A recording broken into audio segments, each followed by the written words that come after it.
Якуты в тайге – охотники, на войне – снайперы. Якутяне издавна славятся своей меткой стрельбой. Это подтверждается фактами из истории. В 1839 году в Санкт-Петербурге на смотре казачьих маневров рядовой якутского казачьего полка Попов, родом из Вилюйска, показал исключительно меткую стрельбу. За это он получил из рук императора Николая I серебряную табакерку с царским вензелем.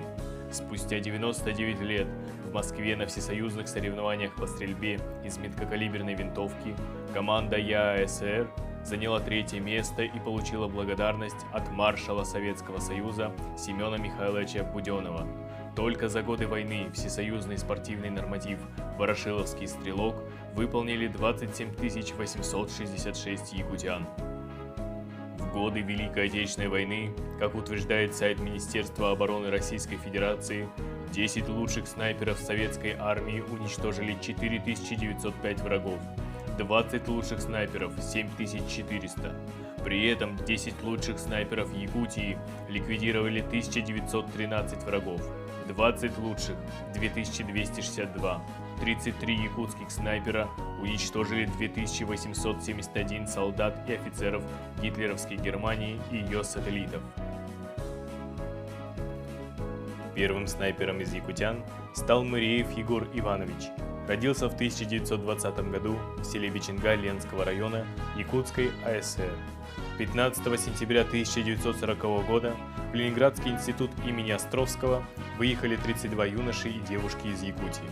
Среди них был и Егор Мыреев. Преподаватели высоко ценили актерское мастерство студента, но наступило 22 июня 1941 года. Молодежь из якутской студии участвовала в оборонительных мероприятиях в Ленинграде. О подвигах студентов Левковская написала книгу «Цветы на холодном снегу». 4 июля 1941 года Егор Мыреев добровольно записался в первую добровольческую дивизию имени Кирова, выучился на снайпера, обучал меткой стрельбе других бойцов, сражался на Порховско-Псковском направлении и под Пулково. 13 сентября 1941 года получил ранение. Очень скоро красноармеец Егор Мыреев прослыл в дивизии мастером огневого дела, одним из лучших стрелков. В декабре 1941 года в торжественной обстановке ему вручили снайперскую винтовку с оптическим прицелом. Он был храбрым разведчиком и отличным снайпером. На его личном счету более 50 уничтоженных фашистов. Однажды он привел языка. 24 января 1942 года снайпер 213-го стрелкового полка, 56-я стрелковая дивизия Ленинградский фронт, старший сержант Егор Мыреев представлен командованием части к ордену Ленина за уничтожение 38 солдат и офицеров противника, но получить награду за свои ратные дела не успел. 10 февраля 1942 года вражеская пуля оборвала жизнь отважного снайпера. Похоронен в братской могиле на кладбище города Колпино Ленинградской области. Приказом номер 412-Н от 22 февраля 1942 года по войскам Ленинградского фронта посмертно награжден орденом Красной Звезды. Окончательный итог боевой работы снайпера Егора Мыреева составил 65 уничтоженных солдат и офицеров противника. Как свидетельствуют архивные документы, рапорты и представления командиров и полководцев Великой Отечественной войны, воины, призванные из далекой Якутии, отличались выносливостью и терпением, особым умением метко стрелять, способностью в полной мере использовать боевую мощь винтовки, пулемета, миномета и орудия. На поле боя они быстро оценивали обстановку, великолепно ориентировались на местности, умело использовали особенности рельефа. В обороне и разведке проявляли выдержку, хладнокровие и наблюдательность. Хлопков Федор Матвеевич, уроженец села Крест-Хальджай Тампонского района, призван в армию в сентябре 1941 года, сержант, прославленный снайпер в частях Калининского, Первого Прибалтийского фронтов, мастер дуэли со снайперами противника, уничтожил 429 немецко-фашистских солдат и офицеров, перенес 12 ранений и контузий, освобождал Калининскую, Тверскую, Смоленскую области, Белоруссию. Участник Парада Победы в Москве 1945 года. Звание Героя Советского Союза присвоено с 6 мая 1965 года. Награжден орденами Ленина, Красного Знамени, Отечественной войны второй степени, 2 орденами Красной Звезды, медалями за отвагу, за победу над Германией. Миронов Алексей Афанасьевич, уроженец Кентикского наслега Верхневилюйского улуса. Призван в армию в сентябре 1941 года. В гвардии сержант, снайпер 1-го стрелкового батальона 247-го гвардейского стрелкового полка 84-й стрелковой дивизии 2-го Украинского фронта. Участвовал в боях под Игумново, Рожково, Степаники, Холмом. К маю 1943 года уничтожил 123 фашиста, подготовил десятки отличных снайперов. Участвовал в освобождении Украины, Молдавии, Румынии, Венгрии. 29 июня 1943 года представлен к присвоению звания Героя Советского Союза. Алексей Миронов умер от тяжкого ранения 30 марта 1945 года в Венгрии. Звание Героя Советского Союза присвоено 5 мая 1990 года. Награжден орденами Ленина, Отечественной войны первой степени, Красной Звезды, медалью за отвагу. Кульбертинов Иван Николаевич, уроженец села Тяня Алекминского улуса, ЭВН. Призван в июле 1942 года. Гвардии старший сержант, выдающийся снайпер. Прошел боевой путь от Старой Руссы до Праги. Воевал на территории Новгородской, Курской областей, Украины, Польши, Германии и Чехословакии. Лично уничтожил 252 солдата и офицера противника. Награжден орденами Красного Знамени, Красной Звезды, Славы Третьей степени, Отечественной войны первой и второй степеней, медалями за отвагу, за боевые заслуги, за победу над Германией, за доблестный труд во знаменование столетия со дня рождения Владимира Ленина. Гуляев Дмитрий Алексеевич, уроженец Вилюйского улуса, призван в сентябре 1941 года, старшина, снайпер, зачинитель подготовки снайперов на фронте. Воевал в составе 1289-го стрелкового полка, 110-й стрелковой дивизии, 33-й армии Западного фронта. С марта 1942 года по сентябрь 1943 года уничтожил 122 вражеских солдата и офицера. Обучил снайперскому искусству 22 молодых воина из Якутии, которые, по данным на 22 мая 1942 года, уничтожили 739 солдат и офицеров противника. Старшина Гуляев был награжден орденом Красного Знамени, медалью за боевые заслуги, погиб в бою в сентябре 1943 года у деревни Петрова Ярцевского района Смоленской области. Захаров Виктор Николаевич, уроженец села Чигунда Амурской области. Призван в июле 1943 года Алданским РВК. Ефрейтор, снайпер, сапер, разведчик.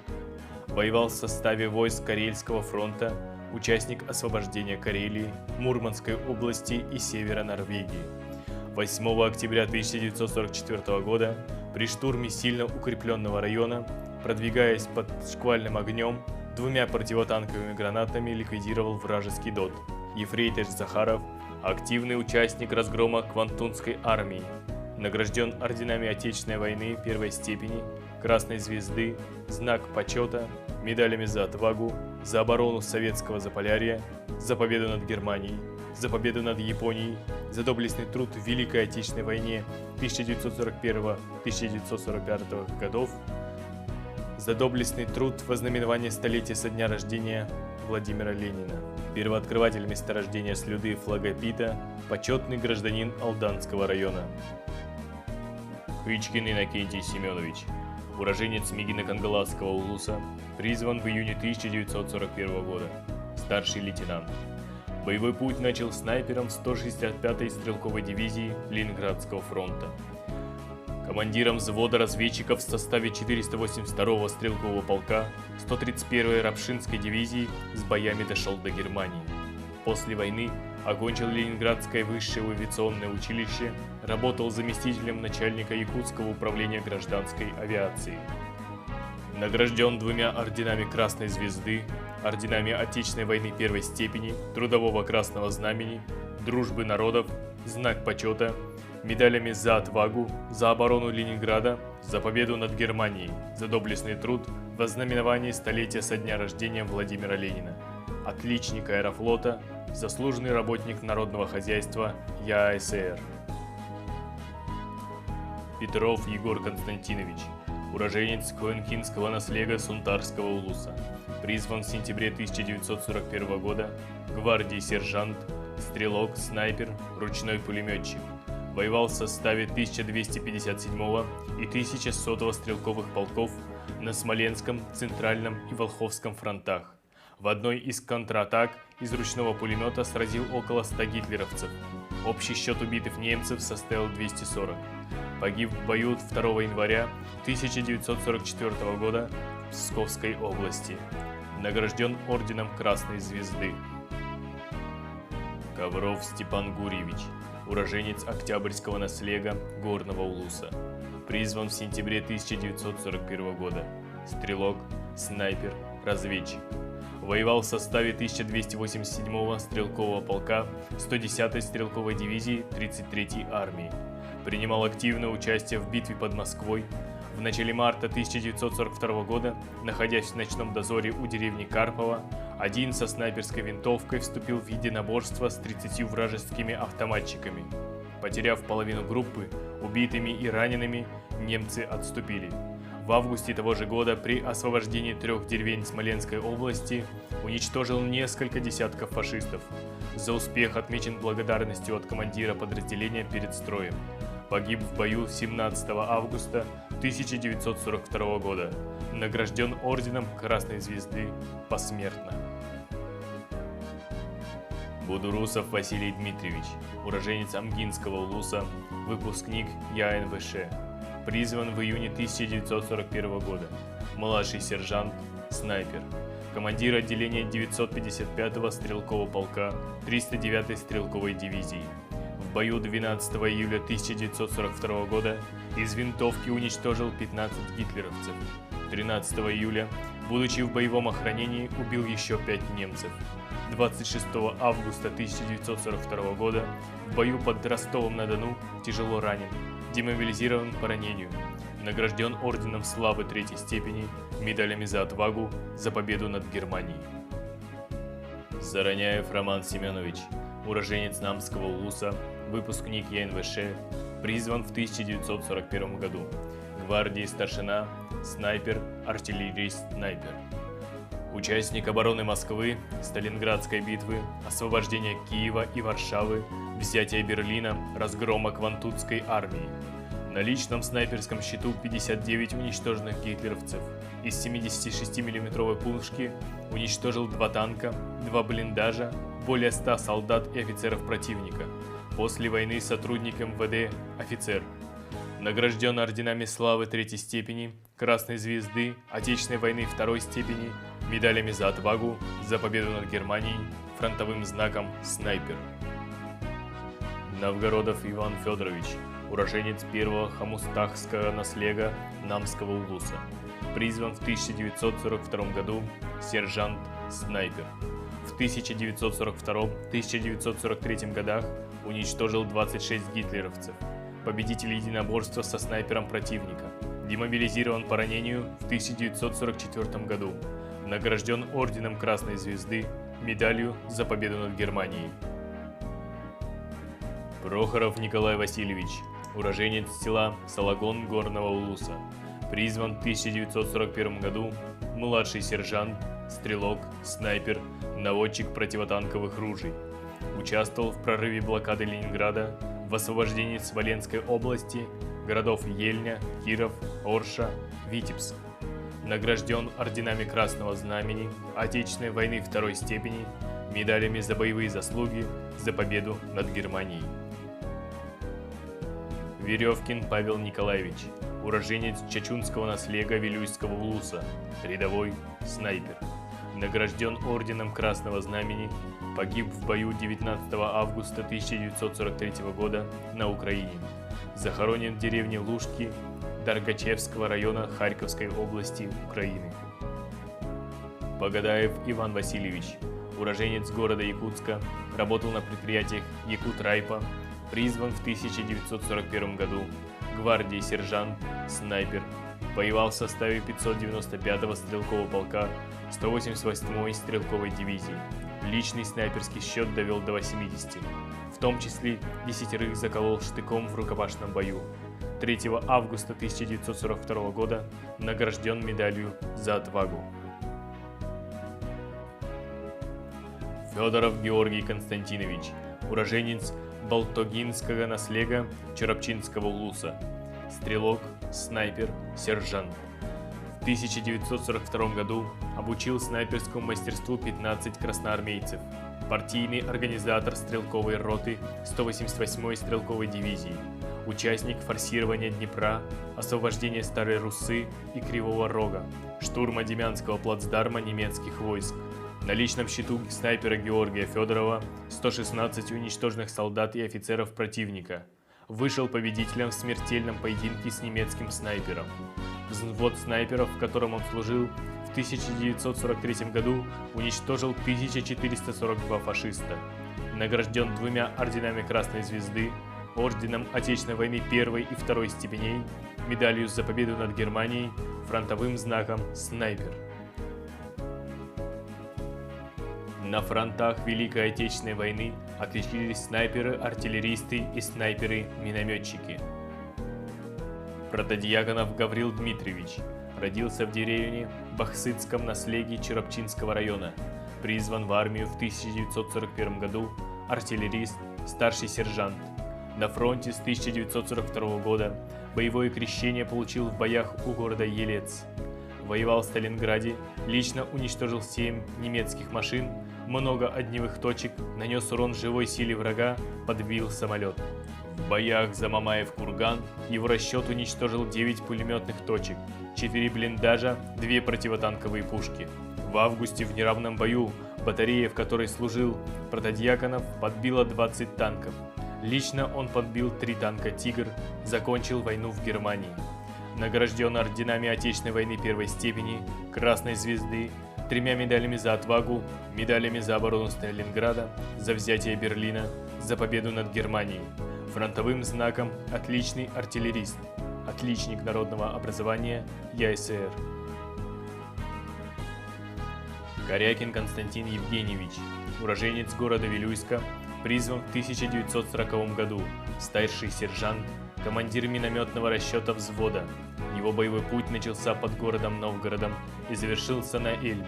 В боях на территории Германии за населенные пункты Замерфельд, Кантиц, Нейштеттин и при штурме плацдарма на реке Хавель меткий минометчик уничтожил много пулеметных точек, нанес большой урон живой силе противника. Участник Парада Победы в Москве 1945 года. Награжден орденами Ленина, славы 3 степени, Отечественной войны 1 и 2 степеней, медалями за боевые заслуги, за победу над Германией.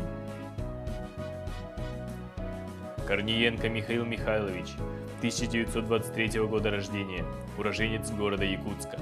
Призван в 1942 году, гвардии старший сержант, артиллерист, командир расчета противотанковых ружей.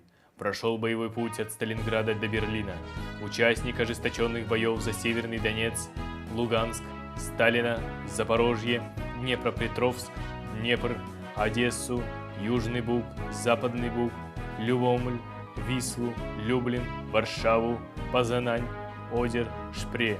За годы войны лично подбил 5 танков, разбил 2 орудия, уничтожил 15 дотов и блиндажей, 3 автомашины, 9 фаустников. Взял в плен 17 солдат и 2 офицеров противника. Награжден орденами славы 2 и 3 степеней, Отечественной войны 2 степени, медалями за освобождение Варшавы, за взятие Берлина, за победу над Германией, фронтовым знаком «Отличный артиллерист». Бочкарев Илья Сергеевич, уроженец Усть-Алданского улуса, призван в 1941 году, гвардии старший сержант, стрелок, минометчик. Боевое крещение получил в декабре 1941 года в боях под Москвой. Участник тяжелых сражений под городом Ржевом за овладение Демянским плацдармом. На территории Польши в бою за город-крепость Остроленко из своего миномета уничтожил 11 огневых точек, десятки солдат и офицеров противника. Участник штурма Берлина. После войны работал председателем колхоза, секретарем парткома. Награжден орденами славы 2 и 3 степеней, Красной звезды, Отечественной войны 1 степени, медалями за отвагу, за взятие Берлина, за победу над Германией, за трудовое отличие, за доблестный труд во знаменование столетия со дня рождения Владимира Ленина, почетный гражданин Устелданского улуса. Окороков Григорий Михайлович. Призван в сентябре 1942 года. Сержант-артиллерист. Командир орудийного расчета. Комсорг батареи 76 миллиметровых орудий. В марте 1943 года в сражении на Змеевском шоссе под Харьковом против танкового натиска превосходящих сил дивизии СС «Мертвая голова» 25 бойцов-артиллеристов повторили подвиг 28 панфиловцев под Москвой в 1941 году. Орудийный расчет сержанта Окорокова подбил 11 танков, 2 самоходные пушки, 3 бронетранспортера, 8 автомашин противника и уничтожил 150 эсэсовцев. Когда закончились снаряды, артиллеристы взялись за связки гранат, бутылки с зажигательной смесью и приняли последний смертный бой. Погибли, но врагов не пустили. И сегодня мы по праву гордимся именами и боевыми заслугами воинов-якутян, прошедших по всем фронтам. Их дела и имена золотыми буквами вписаны в общую историю Республики Саха-Якутия.